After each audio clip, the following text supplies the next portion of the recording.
Sob o sermão intitulado O Mandamento do Amor, vamos examinar juntos a Palavra de Deus. Nós podemos dizer que as discussões surgem frequentemente da incapacidade de compreender plenamente o coração uns dos outros. Uma vez que compreendamos isto, tudo se torna tolerável e compreensível. No entanto, como não compreendemos o coração uns dos outros, estamos numa posição em que podem surgir mal-entendidos. Havia uma parte num livro que li uma vez. Havia um menino de cerca de 5 anos que viajava de comboio com seu pai. No entanto, o menino gritava, guinchava e movia-se para a frente e para trás de uma forma tão perturbadora que todos no comboio se sentiam desconfortáveis. Mas o seu pai limitou-se a ficar sentado, a observá-lo em silêncio. As pessoas à sua volta franziram o sobrolho e pareciam descontentes. Mas, apesar disso, o rapaz continuou a gritar e a correr, causando distúrbios no interior do comboio. Por isso, as pessoas à sua volta começaram a sussurrar. O pai não deveria fazê-lo ficar quieto. Ele não está a causar demasiados problemas aos outros.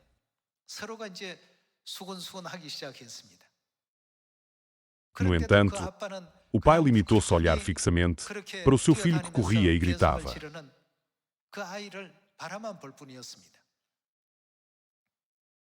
Incapaz de suportar isto por mais tempo, um dos passageiros dirigiu-se ao pai, repreendeu-o e expressou com raiva as suas queixas. Vocês não conhecem a etiqueta pública.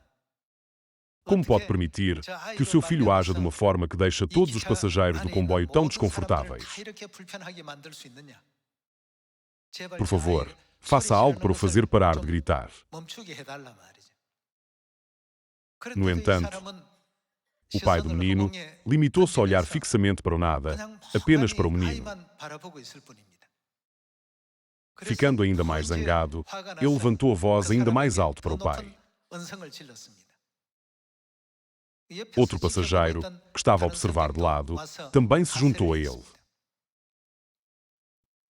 Como pai, se o seu filho estiver a fazer barulho e a correr assim, não o deve conter? Por que é que não o faz? Ao ouvir isto, muitos outros passageiros que os ouviam também se juntaram a eles. Então, o pai, que tinha estado em silêncio até agora, começou a falar.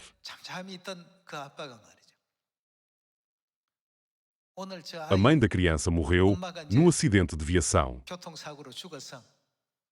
Depois de realizarmos hoje o seu funeral, eu e o meu filho estamos agora a regressar à nossa cidade natal. Não sei como explicar a morte da sua mãe. Por isso estou assim. A criança, que não consegue encontrar a paz depois de ver a morte da sua mãe, está a gritar e a correr assim. Depois, os passageiros regressaram aos seus lugares, já não se sentindo ansiosos ou preocupados com a criança a correr, e permitiram-lhe continuar o seu comportamento até chegarem à sua cidade natal.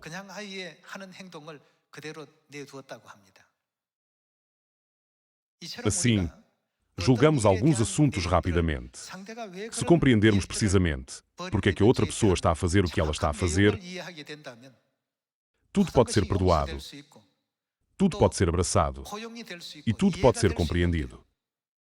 No entanto, quando não compreendemos o seu coração, queixamo-nos de desconforto, ficamos zangados e adotamos uma postura de desafio em relação a eles.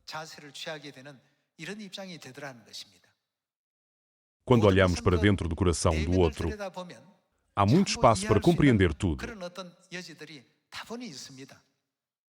Especialmente na nossa fé, todos os filhos de Sião estão a percorrer diligentemente o caminho da fé, na esperança de ir para o reino dos céus, na esperança de praticar a vontade de Deus e na esperança de receber muitas bênçãos no céu. No entanto, no processo de caminhar, pode haver alturas em que sentimos um pouco de desconforto devido a diferenças de opiniões. Hoje, eu gostaria de vos contar uma história com que me deparei enquanto lia um livro, a qual tomei nota brevemente. Deixem-me lê-la para vocês. Um dia, uma mulher perguntou ao seu marido: Querido, por que é que continuas a deixar-me ganhar, mesmo sabendo que fiz algo de errado? Então, o marido respondeu: Tu és a minha mulher. O que ganharia eu lutando contigo e vencendo? Se eu lutar e vencer-te, acabo por perder-te. E se eu te perder, é o mesmo que perder a minha vida. Esta foi a resposta dada por um marido que deixava sempre a sua mulher ganhar. As desavenças conjugais verificam-se, de facto, em muitas famílias. Nessas disputas conjugais, o marido opta sempre por perder. Eu penso que a maioria dos maridos aqui presentes também podem ver-se no lado perdedor quando regressam a casa. Hoje, irmãs que são esposas, por favor, olhem profundamente para o coração dos vossos maridos e considerem-nos cuidadosamente. Por que é que eles perdem? Será porque lhes falta força? Ou porque não são lógicos? Não é isso. Por vezes, as esposas podem achar frustrante o que os seus maridos fazem.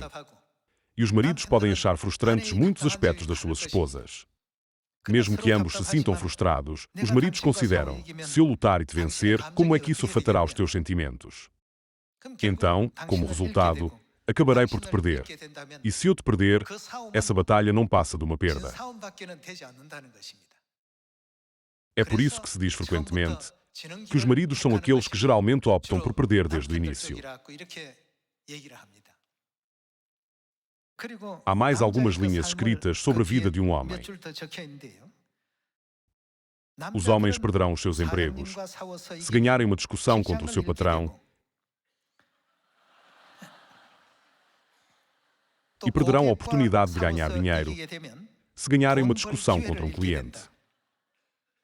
Se eles ganharem uma briga com a sua esposa, perderão a sua família e tornarão os seus filhos solitários. Isto é absolutamente óbvio. Embora seja um trecho muito curto, na minha perspectiva, parece que é por isso que a maioria dos maridos escolhe perder. Em cada agregado familiar, a resposta comum da maioria dos homens casados foi: a minha mulher está à espera, por isso tenho de ir para casa rapidamente, ou preciso de ser pontual. Aqui é mencionado que se um homem ganhar uma discussão contra o seu patrão, perderá o seu emprego. Por isso, é melhor não entrar nessa discussão. Essa batalha deve ser perdida. É por isso que temos o velho ditado: perder é ganhar, não é? Nunca foi uma tática criada por cobardes para escapar.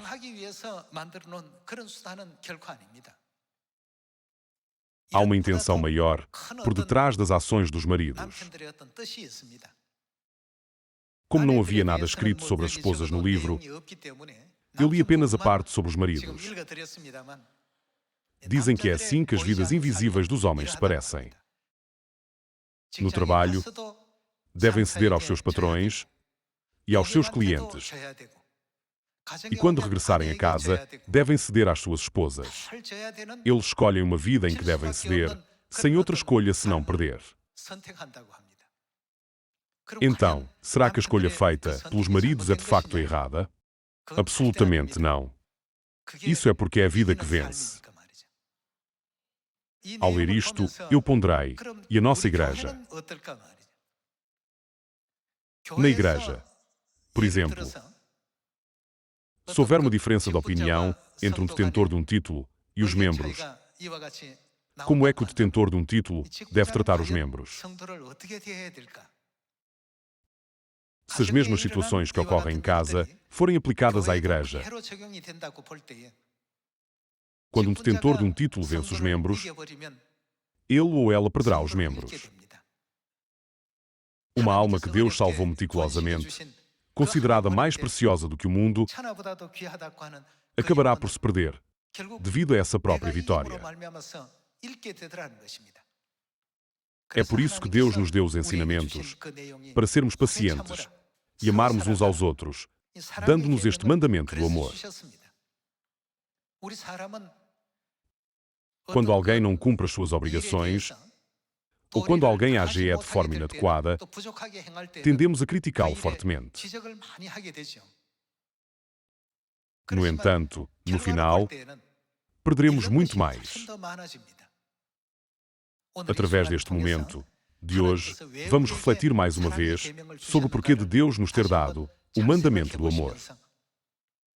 Em tudo, seja na fé, no Evangelho ou na vida familiar, parece melhor escolher uma vida de entrega. Vamos também viver uma vida de entrega uns aos outros, dentro da igreja. Quando as nossas opiniões ou argumentos divergem, não podemos dizer que a escolha de tal caminho é a forma mais sábia de viver as nossas vidas. Se o marido ganhar ao seu patrão, nesse dia, ele perderá o seu emprego. Há demasiado em jogo a perder. Há demasiado a perder como resultado da minha própria vitória. É claro que temos de vencer Satanás. Mas dentro da fé, espero que todos os detentores de títulos, irmãos e irmãs, cedam sempre aos outros membros. Quando adotamos tal atitude, não é possível que a missão de pregar a 8 bilhões de pessoas em todo o mundo possa ser plenamente cumprida. Vamos abrir em João capítulo 13. Vejamos João capítulo 13, versículo 34. Novo mandamento vos dou. O que é que devemos fazer? Que vos ameis uns aos outros. Assim como eu vos amei, que também vos ameis uns aos outros. Nisto conhecerão todos que sois meus discípulos, se tiverdes amor uns aos outros. Entre os muitos mandamentos que Deus nos deu, há os mandamentos da Páscoa e do dia de sábado. Há muitos mandamentos nas festas da Nova Aliança, mas nunca devemos esquecer o mandamento: amai-vos uns aos outros. É por isso que a Bíblia registra mais sobre o amor do que sobre qualquer outra coisa. Por que é que o meu marido age assim? Por que é que ele não pode viver ou comportar-se de forma diferente? Quando compreendemos e o investigamos, há sempre uma razão. Nas férias, a esposa quer sair com o marido, com a família, talvez para um piquenique. Mas o marido não se quer movimentar e apenas torna-se o melhor amigo do sofá. Irmãos e irmãs, por favor, pensem cuidadosamente. Pensem em quanto stress ele está a sofrer no trabalho e como as suas tarefas são esmagadoras. Quando chega a casa, ele só quer deitar-se e descansar. Sair novamente quando ele quer ficar deitado parece extremamente inconveniente. No entanto, parece que também há muitos maridos que estão dispostos a assumir a responsabilidade pelo bem das suas esposas e filhos. De qualquer forma, vocês são todos fantásticos. O mesmo se aplica às esposas. Do ponto de vista da esposa, tendo feito trabalhos domésticos durante toda a semana, ela pode querer levar o marido e os filhos para tomar um pouco de ar fresco e descansar nos seus dias de folga. Tanto o marido como a mulher precisam de fazer pequenas concessões para compreenderem melhor os sentimentos e as posições um do outro.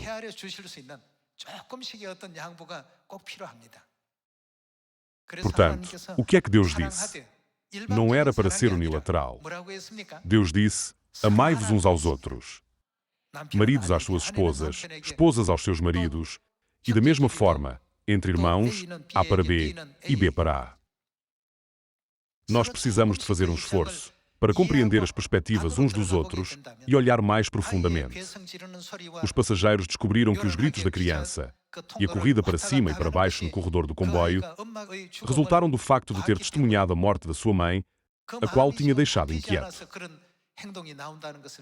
Ao compreender isto, todos se tornaram solidários.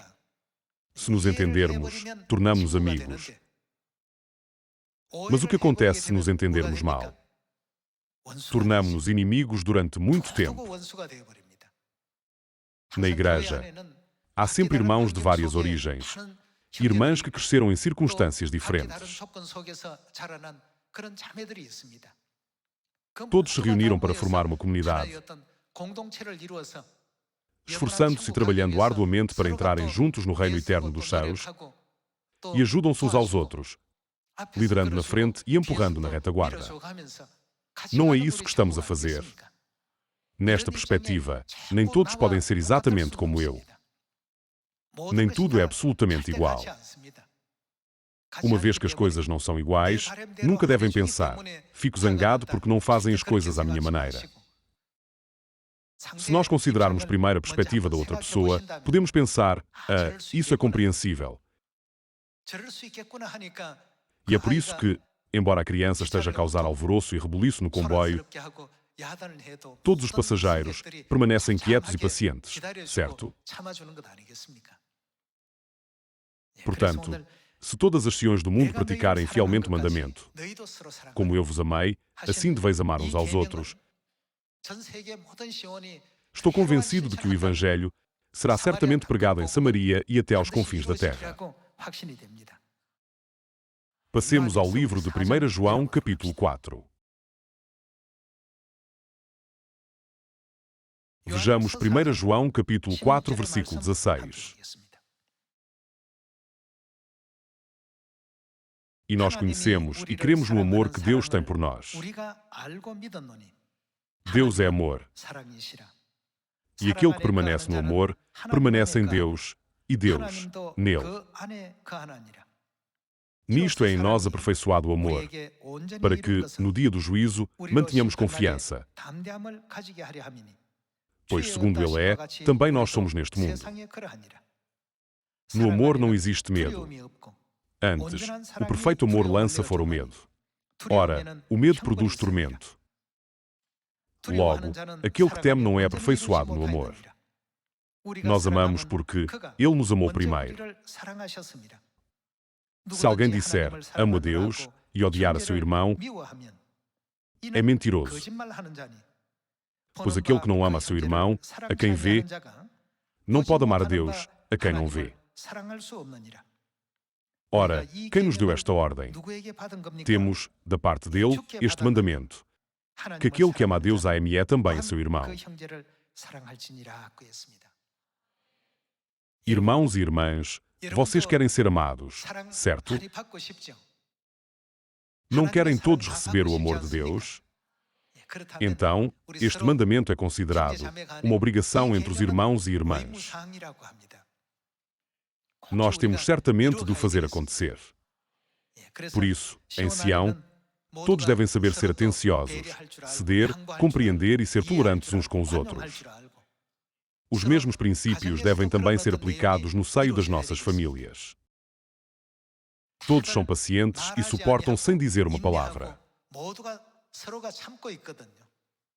Eles passam cada dia com resistência.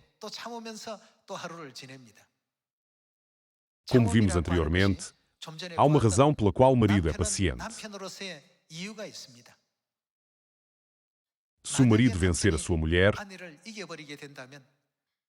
pode acabar por perder a sua família. Hoje em dia, quantos maridos assim vemos à nossa volta? Quando os casais se casam, juram que o seu amor nunca mudará, mesmo que os chãos caiam.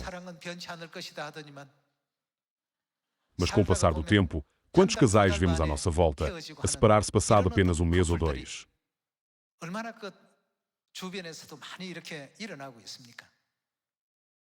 Eu acredito que tais problemas surgem porque eles apenas insistem nas suas próprias perspectivas. O mesmo se aplica à nossa igreja. Quando vemos tudo a partir da nossa própria perspectiva, todos parecem estar em falta. A falta, B falta e C falta. Uma vez que todos faltam, ficamos frustrados e, à medida que a nossa frustração aumenta, a nossa voz fica mais alta. Consequentemente, a outra parte pensa que está a ser repreendida e torna-se muito retraída. Como resultado, muitos incidentes e problemas surgem na igreja, nas famílias, em qualquer organização ou em qualquer grupo, devido à falta de entendimento entre uns e outros. É por isso que hoje revisamos este conteúdo. Apesar da esposa saber que ela fez algo errado, ela continua a insistir no seu ponto de vista. Então, por que é que perdes sempre para mim sempre que lutamos? Curiosa sobre isto, ela perguntou ao marido. O marido disse, tu és minha. O que ganharia eu lutando contigo e vencendo? Ele não tem vontade de ganhar. No momento da vitória, a sua família seria desfeita, pelo que o marido opta por ceder. Portanto, se as esposas pensam, o meu marido também deve pertencer a esta categoria, elas têm razão em cerca de 99% das vezes. Pode haver cerca de 1% que não o é, mas como quase 99% estão corretas, por favor, encorajem e confortem muito os vossos maridos e digam, muito obrigada, por você me deixar sempre ganhar. Eu ficaria grato se vocês pudessem partilhar muitas palavras calorosas. Vamos continuar com o livro de 1 João, capítulo 4, versículo 19. Vejamos o capítulo 4, versículo 19. Nós amamos porque Ele... O que é que Ele fez? A Bíblia ensina-nos que nós amamos porque Ele nos amou primeiro. Por isso, a Bíblia diz que, se não amarmos sempre os nossos irmãos e irmãs, somos espiritualmente como um assassino. Vamos confirmar isto indo para 1 João capítulo 3. Vejamos o capítulo 3, versículo 13. Irmãos, não vos maravilheis se o mundo vos odeia. Nós sabemos que já passamos da morte para a vida, porque amamos os irmãos. Aquele que não ama permanece na morte. Todo aquele que odeia a seu irmão, quem é ele? Odiar alguém é como cometer um assassínio espiritual. Uma vez que esta é a palavra de Deus, isto deve ser verdade. Todo aquele que odeia a seu irmão é assassino. Ora, vós sabeis que todo assassino não tem a vida eterna permanente em si. Nisto conhecemos o amor, que Cristo deu a sua vida por nós, e devemos dar nossa vida pelos irmãos. Passemos ao versículo 18. Filhinhos, não amemos de palavra, nem de língua, mas de fato e de verdade. Nós devemos fazê-lo, porque este é o mandamento que nos foi dado. Passemos ao capítulo 4 de Efésios. Efésios, capítulo 4, versículo 21. Vejamos o capítulo 4, versículo 21. Se é que, de fato, o tendes ouvido e nele fostes instruídos, segundo é a verdade em Jesus, no sentido de que, quanto ao trato passado, vos despojeis do velho homem, que se corrompe segundo as concupiscências do engano. Vejamos o versículo 23. E vos renoveis no espírito do vosso entendimento, e vos revistais do novo homem, criado segundo Deus, em justiça e retidão procedentes da verdade. Se no passado vocês não praticaram o mandamento do amor, que tal tentar fazer tudo com o amor de Deus, seja na igreja, em casa ou no vosso local de trabalho, a partir de agora?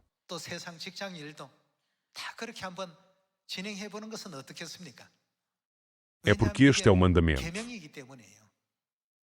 Aqueles que guardam este mandamento serão sempre abençoados, quer entrem ou saiam, enquanto que aqueles que negligenciam e ignoram este mandamento enfrentarão resultados ingratos, serão amaldiçoados, quer entrem, quer saiam.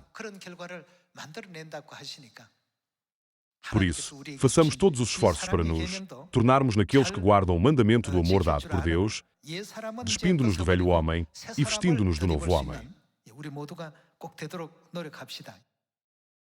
Versículo 25. Por isso, deixando a mentira, fale cada um a verdade com o seu próximo, porque somos membros uns dos outros. Irai-vos. E o que é que não devem fazer na vossa ira? Não pequeis. Não se ponha o sol sobre a vossa ira. É porque isso dá ao diabo uma oportunidade de tirar vantagem e controlar os nossos corações. Não se ponha o sol sobre a vossa ira, nem deis lugar ao diabo.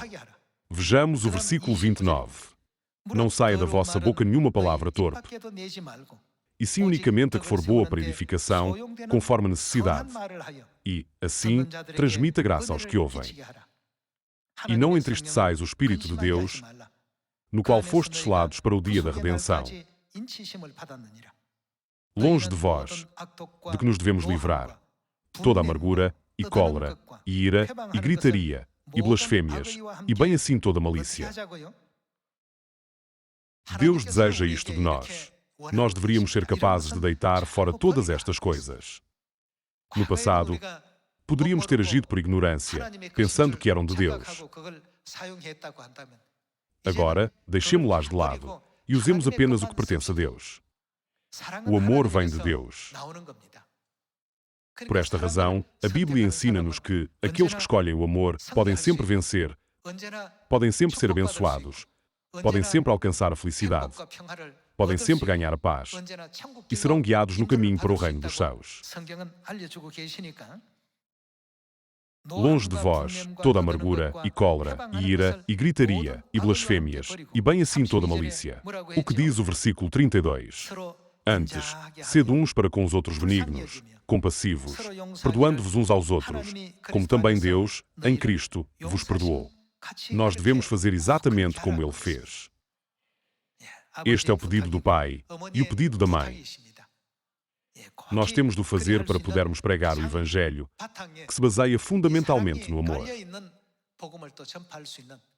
A mãe disse que deseja que ninguém se sinta só enquanto leva a cabo o Evangelho. E por isso, se sentirmos amor uns pelos outros e levarmos a cabo o Evangelho com amor, não há razão para nos sentirmos só, pois não? Vejamos o capítulo 5, versículo 1. Sede, pois, imitadores de quem devemos ser, imitadores de Deus, como filhos amados. Apesar de Ele estar sem pecado, Ele tornou-se o sacrifício para expiar os nossos pecados e assumiu a dor e o sofrimento da cruz, todos os tipos de humilhação, vergonha e insultos em nosso nome. Reflitamos mais uma vez sobre o caminho do amor do Pai, a devoção da Mãe e o seu sacrifício que nos foi proposto. Eu espero que este ano seja gracioso, no qual terminamos e concluímos completamente o nosso trabalho de Evangelho, com amor. Todos os membros da nossa família de Sião, vocês não concordam? Uma vez que se trata dos mandamentos do Pai e ensinamentos da Mãe, espero que este ano seja, de facto, o ano em que possamos seguir este caminho até ao fim, para que a Igreja seja abençoada, as vossas famílias sejam abençoadas e cada um de nós individualmente seja abençoado abundantemente. Além disso, através disto, oro sinceramente para que a Igreja de Deus seja capaz de ensinar corretamente o que são as verdadeiras bênçãos e a felicidade às pessoas nesta aldeia global. Com isto, eu gostaria de concluir o sermão. Obrigado.